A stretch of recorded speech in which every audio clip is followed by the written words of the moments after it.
ఇక వివరాల్లోకి వెళ్తే కాకినాడ పోర్టు దక్షిణ ద్వారం నుంచి ఉప్పలంక వద్ద ఉన్న జాతీయ రహదారి వరకు సుమారు 5 కిలోమీటర్ల మేర ఈ కొత్త రహదారి నిర్మించడం జరుగుతుందని జిల్లా కలెక్టర్ ఎంఎన్ హరేంద్ర ప్రసాద్ పేర్కొన్నారు. కాకినాడ పోర్టు దక్షిణ ప్రాంతం నుండి జాతీయ రహదారి సంఖ్య 216 వరకు 4 వరుసల గ్రీన్ఫీల్డ్ రహదారిని నిర్మించేందుకు బుధవారం కాకినాడ కలెక్టరేట్లో జిల్లా కలెక్టర్ ఎంఎన్ హరేంద్ర ప్రసాద్ అధ్యక్షతన భాగస్వామ్య శాఖ అధికారులతో సమావేశం జరిగింది. ఈ సందర్భంగా జాతీయ రహదారుల సంస్థ అధికారి బి కృష్ణమూర్తి కాకినాడ పోర్టు దక్షిణ ప్రాంతం నుండి జాతీయ రహదారి 216 వరకు 4 వరుసల గ్రీన్ఫీల్డ్ రహదారిని నిర్మించే ప్రాజెక్టుకు సంబంధించి గత జులై నెలలో గౌరవ ప్రజాప్రతినిధులతో నిర్వహించిన మొదటి సమావేశంలో సూచించిన సూచనలు, ఇందుకు అనుగుణంగా క్షేత్రస్థాయిలో పరిశీలించిన వివరాల సమగ్ర నివేదికపై ప్రెజెంటేషన్ ద్వారా వివరించారు.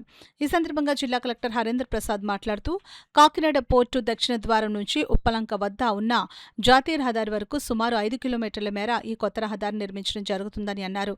ప్రస్తుతం పోర్టు నుండి వచ్చే సరుకు రవాణా వాహనాలు కాకినాడ నగరం గుండా సుమారు 27 కిలోమీటర్ల దూరం ప్రయాణించాల్సి వస్తోందని, దీనివల్ల సమయం, రవాణా ఖర్చులు పెరుగుతున్నాయని తెలిపారు. ఈ సమావేశంలో కాకినాడ పోర్ట్, రైల్వే, అటవీ, మత్స్యశాఖ అధికారులు సూచించిన సూచనలను ఎన్హెచ్ఏఐ అధికారులు సిద్ధం చేసిన అలైన్మెంట్తో మరొక దఫా సరిచూసుకోవాలని జిల్లా కలెక్టర్ సూచించారు. 4 వరుసల గ్రీన్ఫీల్డ్ రహదారి ప్రాజెక్టు పనులను వేగవంతం చేసేందుకు అవసరమైన సహకారం అందించాలని జిల్లా కలెక్టర్ హరేంద్ర ప్రసాద్ సంబంధిత శాఖ అధికారులను ఆదేశించారు. ఈ సమావేశంలో జిల్లా రెవెన్యూ అధికారి డాక్టర్ టి తిప్పనాయక్, ఇతర భాగస్వామ్య శాఖల అధికారులు తదితరులు పాల్గొన్నారు.